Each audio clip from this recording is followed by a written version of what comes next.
Hi, I'm Becca Otis from Five Lines Pottery in Indianapolis, Indiana. And I'm Ryan Durbin from RD Ceramics, located in Southgate, Kentucky. And welcome to Wheel Talk.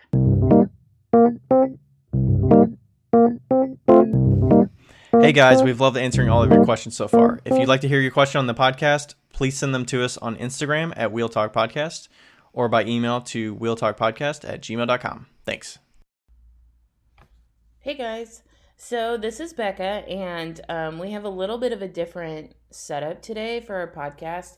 I was in Washington a couple weeks ago, and one of my very best friends, Val Flynn, I really wanted to interview her because she just set up a huge studio. Well, not huge. It's not huge. It's medium. Anyway, and so we just kind of like got into the studio and started making stuff. So the beginning of this recording might sound a little odd because we are rolling out some slabs. And when I say the rolly thing over there, that we're talking about the slab roller. And it also has some pretty loud noises because I banged some clay on the table. So be prepared for that. But that only lasts for, I want to say, maybe the first 4 minutes at most. So, and then we kind of get into it. But I didn't want to cut it out because I felt like it might help somebody. So anyway, enjoy this podcast. I really had a lot of fun. It was fun just to talk to Val and to just, be in the studio and do stuff with her. So have fun. Efficient way. Like the size that I want for the thing that I'm making, that kind of thing, Yeah. What am I making? Oh, I need this much clay. So hand building is like a whole different, I haven't been taught how to do something like that. Like be efficient while hand building? Exactly. Yeah, so do you like pound out the clay first? Yeah. Not always, but usually. So here's what I would normally do. That's like leftover. So normally I would go, okay, we're making, whatchamacallits, I'm gonna slice a chunk of clay. I make sure it's wide enough. Yeah. And then I'm just, really all I'm gonna do is that. I'm not going to do anything else to my How many clay. times do you roll it through that thingy? So probably 4, and I will turn it. I probably wouldn't turn this, but I have been turning it lately just because I'm not doing anything with it. Well, if this is how wide you want it, what you can do instead of rolling it through multiple times is you can take it and then just whack it on the... Whack it on here. I'm recording because I felt like this would be good. Wow, this really Oh, I've never had it stick like that before. You're stronger than me. Well,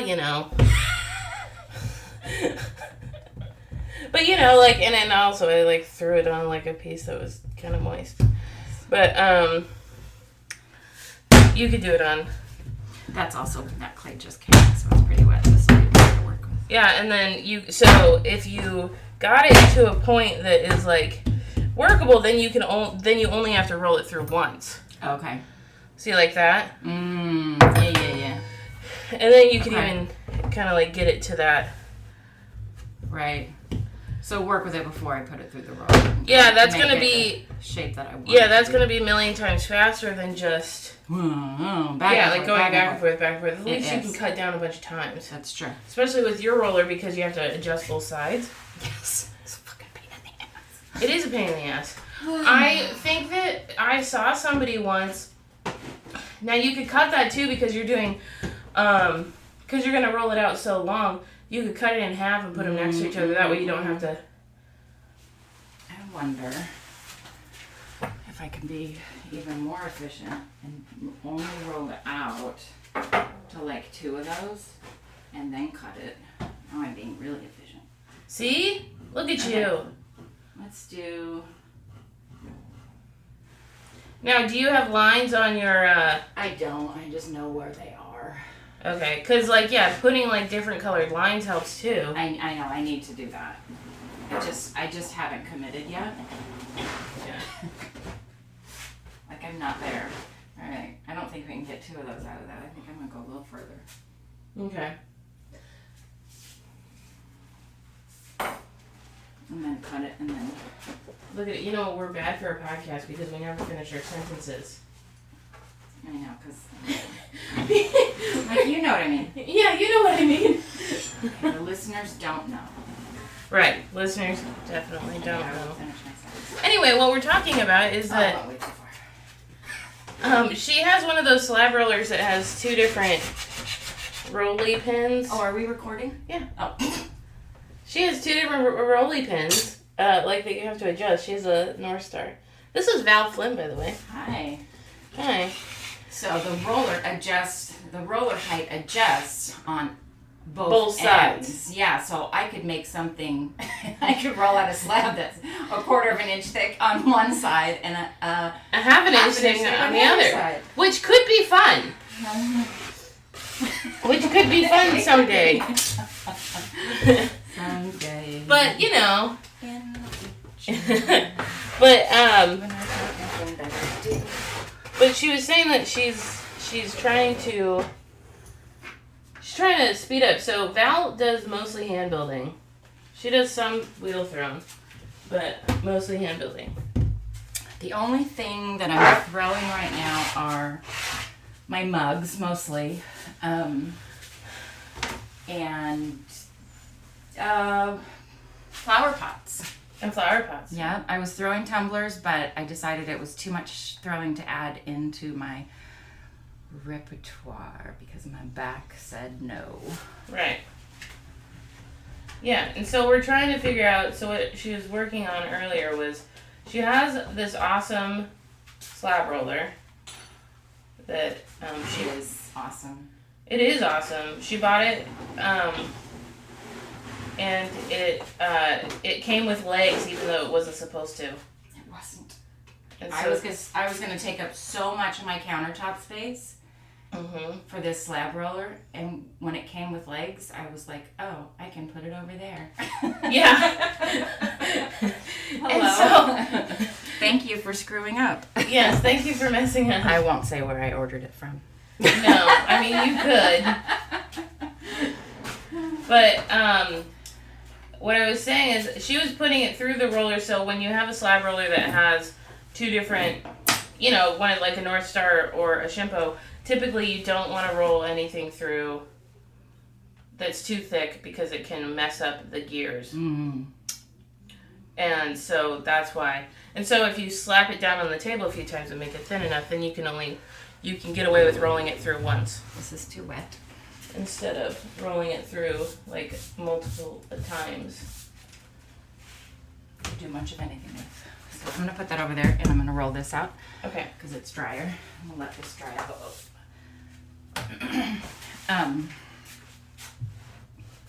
Yeah. What do we want to talk about? Well, I kind of want to know about, because everybody always asks like how you build a studio. You get an inheritance from your aunt that you didn't have any relationship with your entire life, and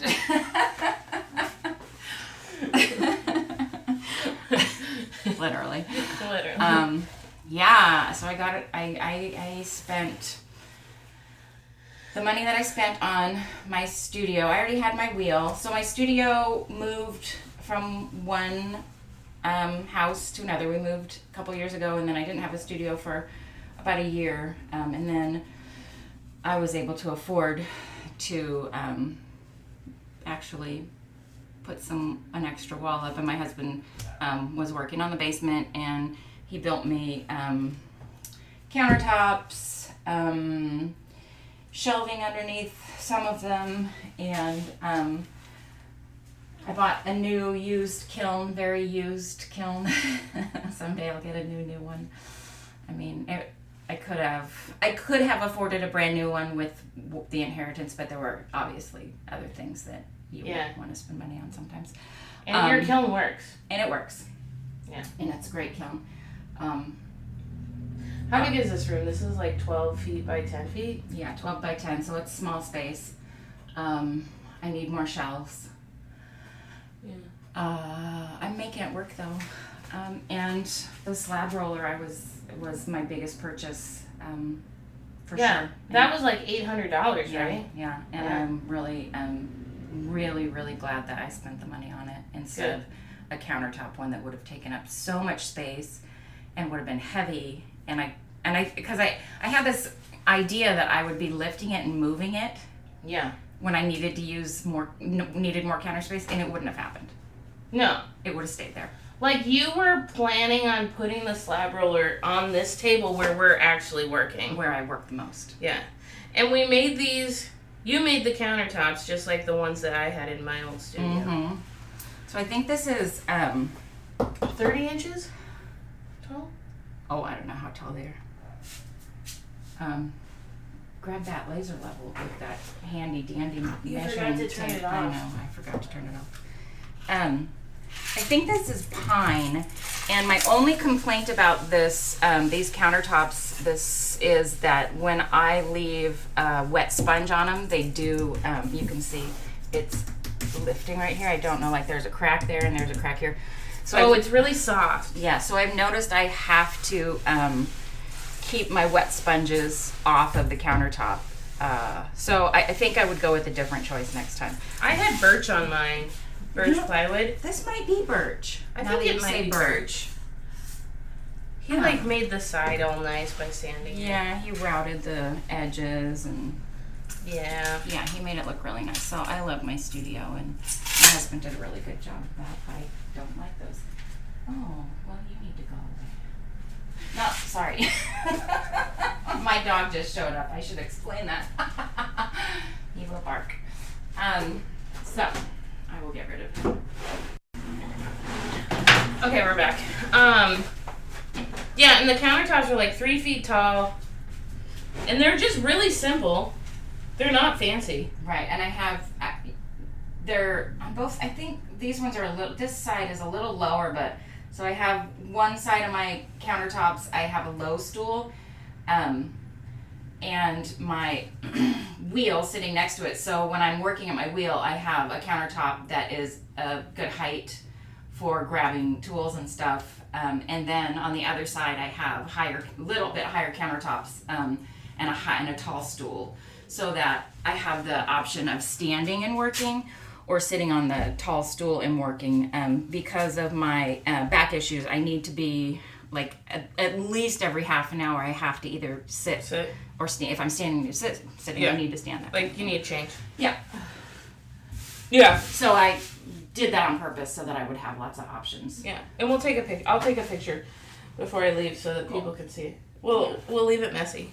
We'll leave it messy. Well, we should get. I probably have a very nice, clean photo. Yeah, that Henry made. Yes, before anything was even used. I think it would be good to show both. There you go. It would be good because I remember coming in here like just this last week and being like, "Oh wow, the counters are red," because the clay she uses is red. Yeah, it is dark clay. So, and that was the other thing that I changed when I moved into the studio was I've been wanting to use dark clay for ever since I started doing pottery, and I had the opportunity last time in my other studio. I just didn't have the guts. Yeah, it takes a lot, and this is like a brown red clay. Yeah, and it's very brown once it's done. Once it's fired. Yeah, high fired. Yeah, very brown. Dark brown. Yeah. Oh, I wanted also, remember when you first moved in here, like you had that metal shelf in the corner where the slab ruler is? Yeah. And you didn't have as many shelves like on the wall, and now you only have shelves on the wall, and I feel like that's a much better system. Way better. So when I got the slab roller, I had a metal shelving unit that went all the way to the ceiling, and I had to get rid of that in order to make space for the slab roller on legs. And so getting rid of that, it was hard because it was so much storage. Yeah. But it was so, like, it was on wheels and it moved, and it just didn't feel sturdy And I feel like now that I have shelves around the top of the room, there's so much more space in here. Yeah, I agree. Yeah, and the shelves are just, it looks like they're 10 inches. They're 10 inches, and then they are... I think they're 8. They might be 10. Oh. All right. They're 8. They're 8 inches. So they're 8 inches, and then they just go around. And I like that because it's like, I've had like 12-inch shelves, and they go out really far. Yeah. These ones don't seem to do that. Right. Well, I do need a wider shelf somewhere, because when I do bigger pieces, an 8-inch shelf is not Doesn't sufficient. work. So I'm going to put a big corner shelf up in that corner, where I still have a small amount of space. Yeah, and you can put like plates there. Yeah, I need plates and serving bowls and that kind of thing. So Yeah. What else? Let's see. I don't know. I feel like we just like talked about this whole space. I know, we 10 did. That minutes. was fast, huh? That was fast. So my husband put in the floor also. Oh, yeah, He cement. does flooring. So it's kind of like a cement, but it's a poured floor. And it's just heavy duty. I mean, I scratched it up pretty good, but I mean, I'm in the basement and I don't feel too bad about it. We knew it was going to be a mess. Yeah. So we didn't pick anything real expensive or fancy, but it's a cool floor. Oh, okay. I have something. So the kiln, Mm-hmm. the kiln that you have no venting out the side. Correct. So what you do is, David's your husband, so David made you this weird fan setup that you stick in the door. Right. So he's made me this ventilation system that is a piece of cardboard. Get ready. It's a pain in the butt, and I'm looking forward to the day that I don't have to use it and I have something else. But right now, I put up a big piece of cardboard that has a hole cut in the bottom that fits perfectly around a giant industrial fan that sits on the floor. So the door gets shut, the other door gets opened that goes out to the garage, and then the garage door gets opened while I'm firing, and the fan gets turned on, and it sucks. He knows how to ventilate a room, I can tell you that much. Oh, yeah.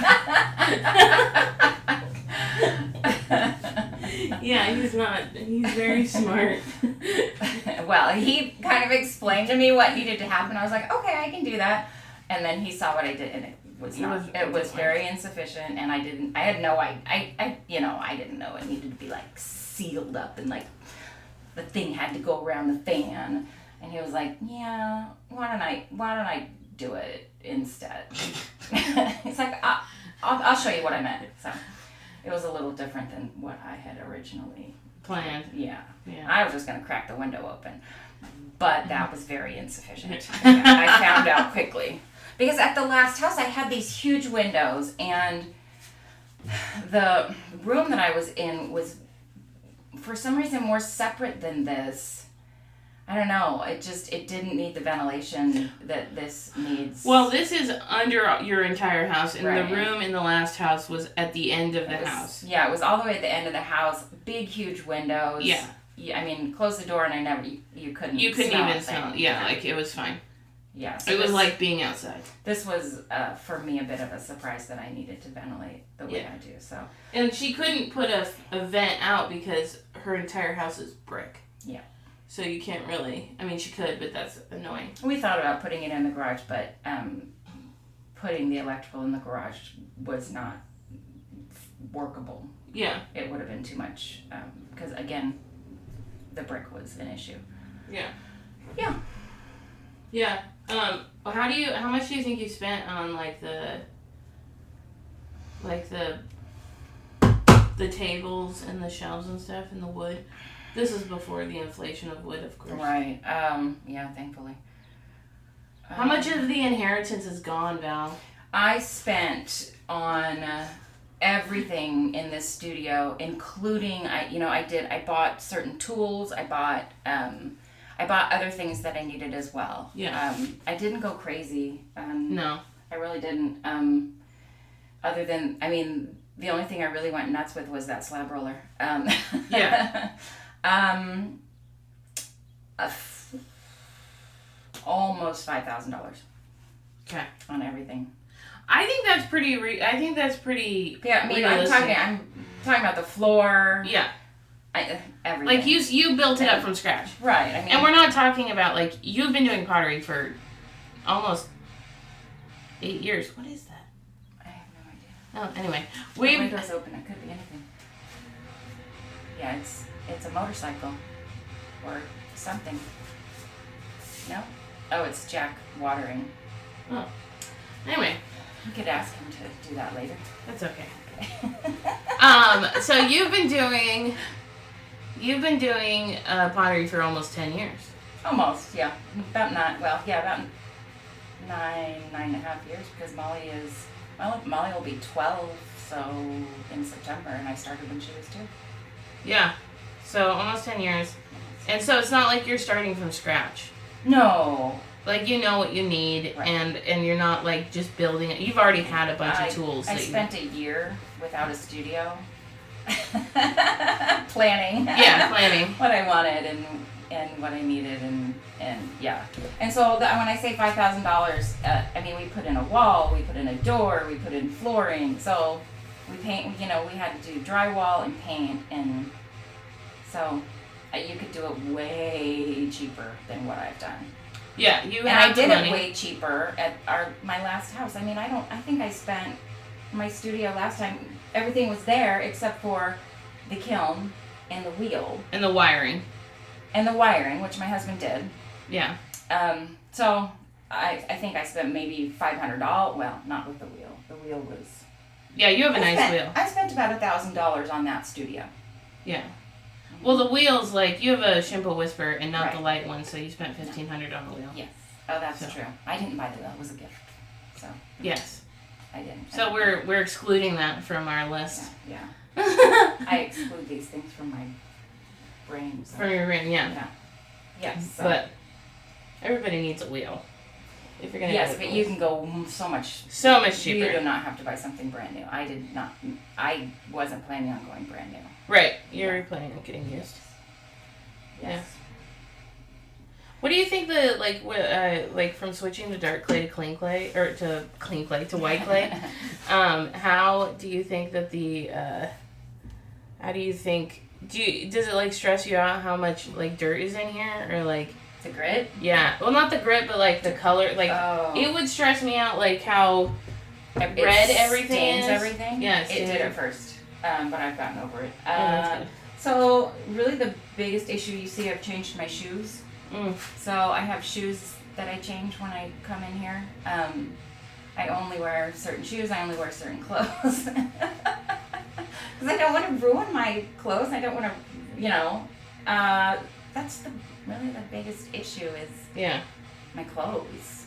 Yeah. That I don't want to get ruined. And it was hard because these countertops were so pretty and pristine. But I was like, that's what this is for. It's to get it dirty. And yeah, no, it definitely took some getting used to. I mean, you can see my walls have dark clay all over them, and they're just splattered. I feel like you like didn't. Well, we did know, milk. but we should have painted the walls like I know, like brown. But then it would be so dark in here. I know. And I'm already in a White basement. walls. I wanted white walls. It's fine. Yeah. It is what it is. It's a pottery studio, and I use dark clay. You should do pink walls if you have to ever repaint. Bright pink walls. I don't think I could live in the bright pink walls.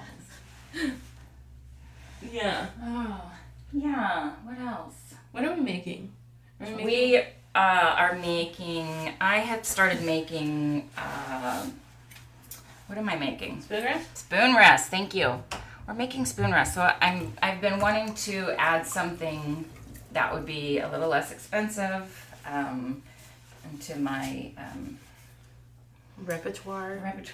into my shop. 'Cause I know a lot of my things are a little pricey, but it would be nice to have something a little less expensive. So I'm trying to speed up my process so that it's More cost effective. cost effective. That's the word I'm looking for. Now everyone's gonna know that I don't have a functional brain. That's okay, neither do I. And I tell everybody that I'm like, you have to be worse than me to like look bad on this podcast, and that's pretty hard to do. Not for me. But whatever. And so I'm trying to be faster. I'm trying to put things into place that are going to make my production faster because and more. So I got the laser level, and I'm also trying to up my quality control. Mm-hmm. And I think that it has taken me this long to get to a point that I feel confident in doing that. It's like there's something in me that goes that it's so funny. Something, I don't know what it is about my personality, but there's something in me that goes, it's time. I feel good about pushing myself. Yeah. And before I get to that point, it's really hard to push myself. Yeah. Because I'm just not ready mentally. Like you're not confident enough. I haven't had the confidence up until now to do that quality control with the height and the size of my mugs because I knew that it would be frustrating and overwhelming and it would work against my motivation. Yeah. So I'm excited that I'm at that place now. That's good. You know what I'm saying? Yeah. Yeah. I agree. It's super exciting. I think, and I've known you for 10 years. Yeah. Well, 8 years. But I think your quality control is pretty good. They're obviously not the same. No, those mugs that are on the shelf they need to be closer. And I think obviously, with this new clay too, I am having to learn. I mean, there was a big learning curve, changing clay, changing glazes. Yeah. All new glazes that I'm mixing, all new clay, new kiln. Yeah. So that was a big learning curve, and it definitely slowed down my production for a good 6 months because, and it still is because I'm still dealing with. Yeah, I think that's to be expected. Yeah. It's pottery, and and I think, and with my white glaze that's giving me issues still. Obviously, I'm still struggling with some of those things. Yeah. But it's happening, and you just. Yeah. Figure it out, and you do the next thing, and you troubleshoot, and maybe you change your glaze altogether. Maybe. When you are you looking for like a little bit of texture? Or are you not looking for a little bit of texture? No, I like smooth. Have you ever used the green rib? I have. Do you like the red one better? I am really liking this red rib when I'm hand building. I bought that green rib because I used yours and I loved it so much. But for some reason, this clay is just a little bit stickier than a porcelain or a white clay. And I find that the red rib works best. So we need to get you a big red rib. I have one. It's right here. Okay. I was like, where's your big red rib? I just grabbed the one that was closest. That was in front of me. What are we doing with the sponge? I am wiping that rib off. Because I like things smooth. And clean. Yes. Okay, I'm going to get I feel like these Mudworks red ribs are so pretty when they're clean. Yes, and wet. They look like gummy bears. So I've got my slab and it's ready because this clay has already been. It's reused. Yes, it's reused clay. That's what it's called. Sure. It's recycled. No, recycled. Yes. It's kind of recycled. Yeah. Okay, so let's talk about, because you were working on your production. Yep. So let's talk about if you were gonna make, what would be a large amount that you would make of these spoon rests? So. Like, how many would you make at one time? What's your top? I would like to. Or what would you like? Yeah, I would. Exactly. Where would you like to be? I am really trying to have my production. I would like to ideally. Here, I just wrote it down the other day. I moved it. That's here. Oh,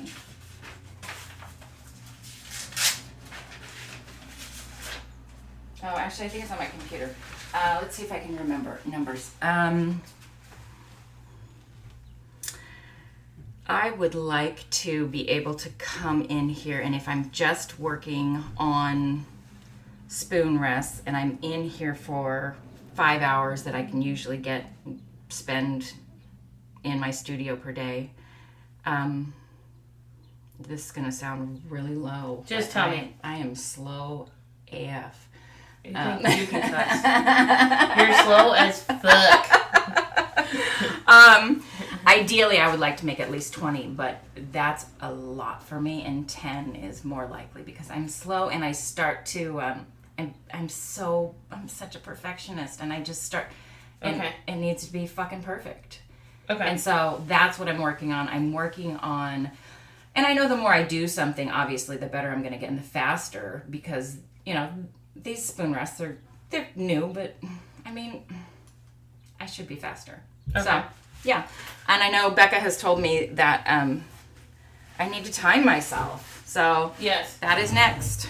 I'm going to get myself a timer or set my phone up and get that timer going. I time myself almost all the time. Mm-hmm. Well, then let's work on, okay, so let's talk. Do you see how much I do this? I do. Then I turn it over and I do the other side. It's okay. Well, that's why you have the bigger one. Yes. And we were talking, so it was like, Lots of smoothing. Lots of smoothing. Everything's smooth. So here's a question. So when you cut out your slabs, so you're cutting them out with a cookie cutter that, I think it's like a pastry cutter. Yep. And it's like looks like 5-inch. Yep. A 5-inch pastry cutter. So do you cut them out one at a time and then form them one at a time? Or do you cut all of your circles out at once? I cut them all out at once. Okay. And then and then form them one at a time. Okay. Yeah. Well, yeah. Yeah, they have to because I only have one form. Yeah, you only have one form. Yes. And only one. Okay. Yeah. So I think if I was a little more organized, That would help. that would help. I need to think. I need to wrap my head around I need to spend some time figuring out how to be more organized, though. Because that's hard. I don't know how to do that. Yeah, right. Like, I know if I were more, but I don't know how to be more organized. So, spoon rests. And then I think the other thing that is slowing me down as well is that in the past 6 months since I had my new studio, new clay, new everything, I've also added a lot of new items. Yes. And that learning curve is slowing me down because now I'm looking at my forms and I'm like, oh shoot, which one's is for the I don't know which one it is because I can't remember. You gotta write it down. Well, I did, but I just started making these and you see I'm writing things, but Yeah, I saw that. I'm not, like, I have to be committed before I'm gonna marker up my form and my cutter. Totally. So, yeah, and I've only made a handful of these so far, so I haven't written Yes.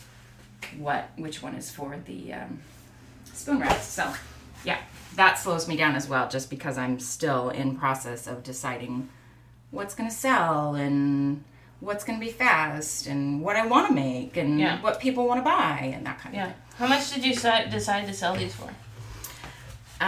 You know what? I haven't quite decided. Oh. Mm-hmm. Well, that's exciting. Yeah, I haven't fired one yet. I have a handful of them in the kiln. Right now, waiting to be bisqued. Nice. And yeah, I haven't decided. What do you think? Well, I don't know. I've seen one that was not done, and I know how it's gonna look glazed because I know your style. But you know you can tell. You know what? Rebecca sells her spoon rest for like $25. Right, and so that's the hard part is that I know that's what they'll be worth, but I'm still trying to find something that's going to be less. I'm trying to find an item that I can sell for under $20.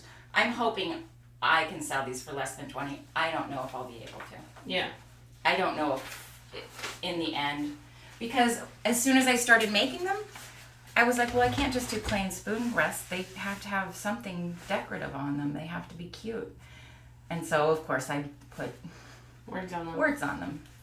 And I really like them that way. So now you're stuck. Well, you could always make some with words and one without, some without. Right. Yeah, no, and I thought about that too. So I'll just do some plain ones, and maybe I'll do something different with the glaze on those ones. Yeah. Yeah, I think...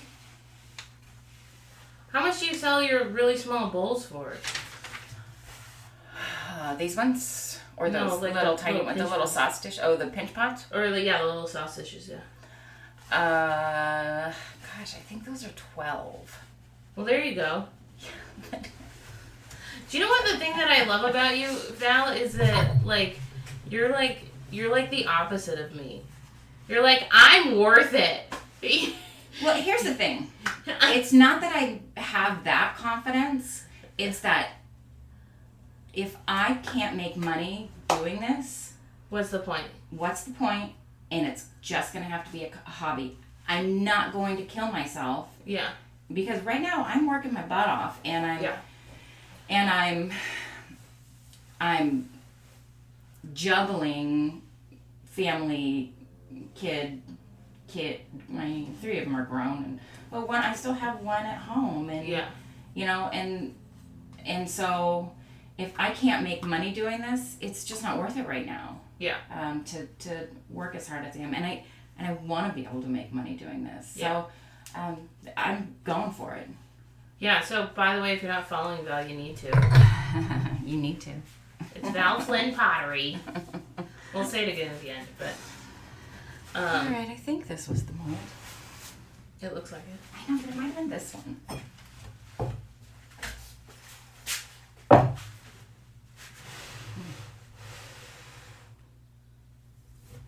Yeah. It is this one. Okay, so it's a small one. I used to do that all the time when I had molds. I was like, crap, which one did I use?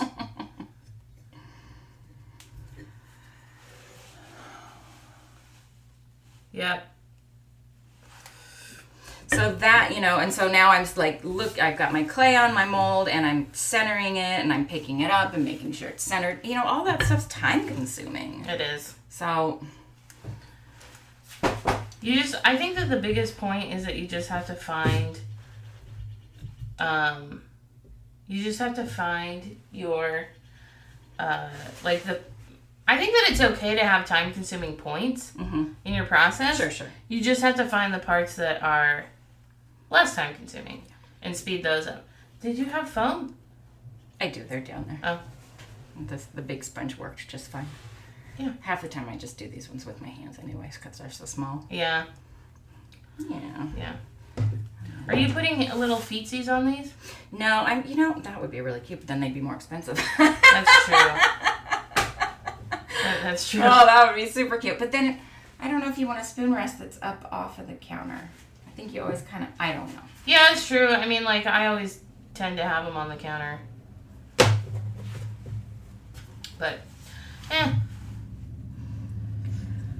What else do we want to talk about? Do we want to talk about pricing more? Yeah, let's talk about pricing. Yeah, I saw so a note in your notebook that said how to get your pieces your mugs up to $95. Yeah, so Is that a goal? No. That's like a sky's the limit goal. So making a goal that's like, sky's the limit. What's the most expensive? So here's the thing that I'm learning right now. So if you consider what's the most expensive mug out there, like what's the most that someone is selling one for, and I was like, probably more than $95, but I said $95. And then you want to be part of the $100 mug club. I want, not necessarily. Okay. But I want to be, and then so you've got this line of right. here's the most expensive, here's the least expensive. where do you want to, and then you decide, where do you want to be at on that line? Right. And then look at other people and, you know, put other potters on that line, you know, where they're at, and decide figure out where you're at, and then decide where you want to be, and then figure out how to get there. Yeah. Yeah. And so right now you sell your mugs for how much money? Right now they're $45. $45. Mm-hmm. And you're working with dark clay with a white glaze, usually. Yeah, I have white glaze and a black glaze. White glaze and a black glaze, usually. And then sometimes you put words on them, and sometimes you have little hearts. Yeah, hearts. The little hearts are Sometimes my favorite. They're plain, too. Sometimes they're plain. I'm kind of in love with the plain ones. Yeah, I like the plain ones. And then I'm also doing tableware, so I have dinner plates that once I get this clay, hopefully within the next month, not clay, sorry, glaze figured out, hopefully within the next month, I will be posting dinner plates. I have some of the bowls listed. I have my appetizer plates are on there. For some reason, this glaze has been really Annoying. unhappy with the big plates, and it's just annoying. So I'm kind of stuck with listing my dinnerware as a set, which I'd like to, you know, offer as a set. Yeah, that kind of thing. So how do you think you're going to make your mugs? What would you do if you wanted to sell your mugs for $95? What do you think would need to be the like criteria for that? Well, I think I'm not sure. I don't have that answer, but the answer that I do have that I came up with was that I need to increase my quality control. Yeah. And that right now is starting with the laser level and, you know, making sure they're all as close as I can get them rather than, half an inch taller or shorter. Yeah. Like you need that kind of thing. Yeah, they need to be consistent. And I mean, if I'm going to offer a set, I had 4 of these plain mugs and they were just freaking amazing. And then, of course, somebody bought one. And then, dang it! They were so good. Anyways, it's fine. You can just buy one. It's fine. I didn't have them listed as a set, so that's on me. What else? I would say, so I did increase my price when I did move to dark clay. I added a foot to my mugs. My handle, I felt like my handles had improved significantly since I had been selling before, which it had been, a year and a half that I hadn't been selling. So I felt raising my price $10 was, worth it. Totally worth it. I felt good about it. Yeah. I think that, and I think that also it's the exposure that you have too. Right. I think it's exposure. I think it's so,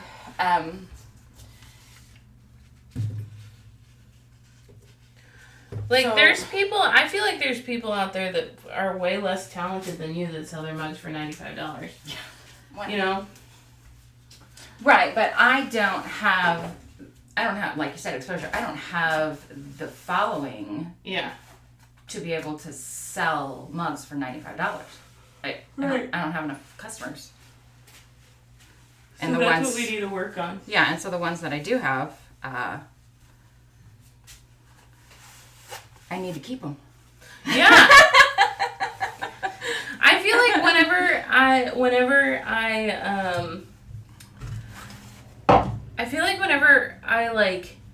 was growing my business, it was like, oh yeah, like whenever I was like raising prices on mugs, it was like $2 at a time just so that nobody would notice almost. Right. And it was so stressful because Yeah. it was like, will anybody... And nobody ever said anything. Yep. Except for maybe one person. I was in Leavenworth and they were like walking by and they're like, last year those were 3 for $15 instead of 3 Stop. for $18. What did you say? I didn't say anything. I They were would've walking said- by. That was last year. Yeah, I was like, hello, inflation. And last year, my rent. Yeah, last year my rent was $3 less. Jerk. Yeah, that's rude. Yes, it is. I think everyone should raise their prices accordingly, and I think that I believe that the customers are always out there. Yeah. I don't think you should charge more than what your items are worth, but at the same time, if it's worth it, if what you're making is worth, if the mug that you're making is worth $95 to someone, and you have the customer that's willing to pay it, then that's what it's worth. Yeah. I'm sorry. I know people are going to disagree with that. Well, yeah, I mean, you're right. It's like... But that is the reality, because if they're paying it, then that's what it's worth to them. Just, I don't, yeah. Okay. Anyways, moving on. You can feel the comments that are people that don't like that. That's okay.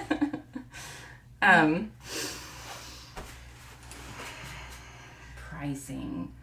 Yeah, so I think the reason it was easy to raise my mug prices so much was because I hadn't been selling for over a year. I mean, been a year and a half, almost 2 years since I've been selling.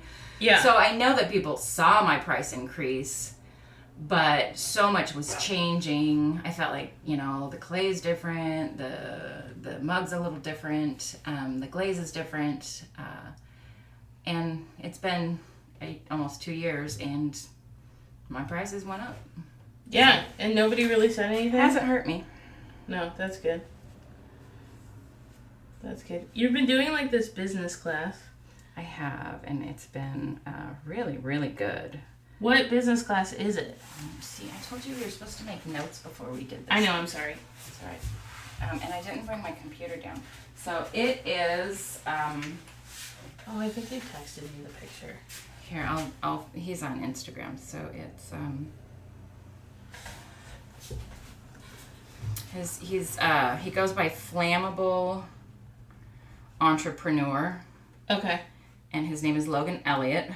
And he's a creative business coach. So he's doing this creative, I think it's 8 weeks, creative business not startup, but like accelerator course. That's what it's called. Creative Business Accelerator.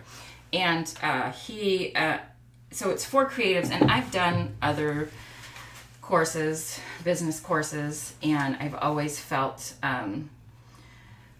frustrated, especially when it came to like the number stuff and budget stuff and financial stuff, business wise. And that was one of the hardest things for me when I was doing my pottery business before, was figuring out, because everybody has a different idea, and I think a lot of people think differently than most creatives think. Mm-hmm.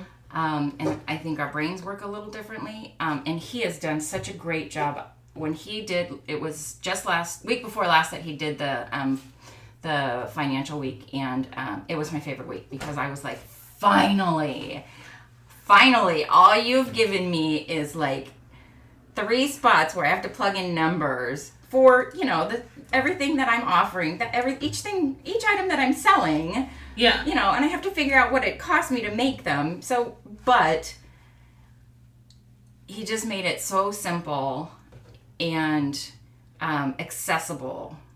It felt really, really good. It was really empowering to feel like I now know how much work I have to do. And people have been saying this to me for years. You need to do, you need to have a business plan. You need to have this, And I'm like, but you're telling me how to do this, but you're giving me too much to do. Yeah. To get there. And so I was never able to figure it out. And so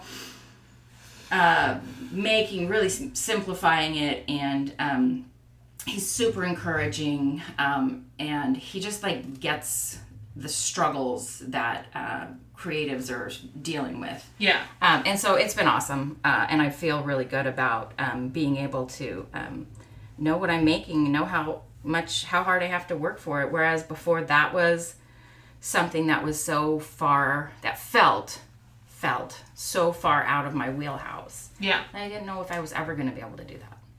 Yeah. I was like, oh, I guess I'll just figure out if I make money at the end.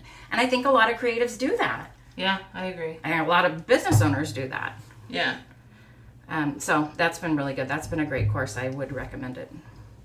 That's good. I always feel like it's funny. Like I'm always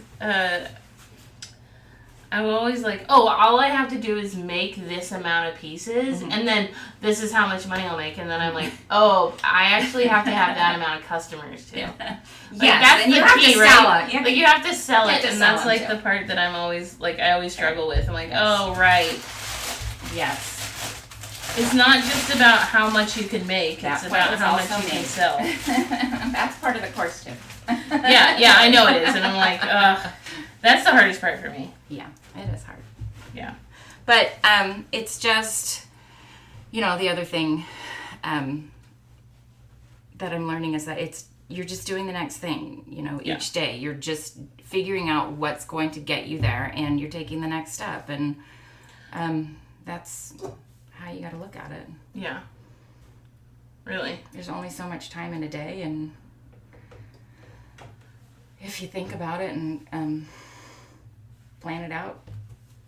Well, don't plan it out too much, because then I get overwhelmed. Right. Not too much planning, but a little bit of planning. A tiny bit. And now I know how important that is. Did I ever give you those letters back that I accidentally stole from you? Yeah. Okay, good. Well, I think that Jack's gonna give me a tattoo in like 10 minutes. Yay. So, that's pretty much it. Can you tell people where to find you? Val Flynn Pottery.com for my website. And on Instagram, it's Val Flynn Pottery. That's 2 N's. VALFLYNN Pottery. Yes.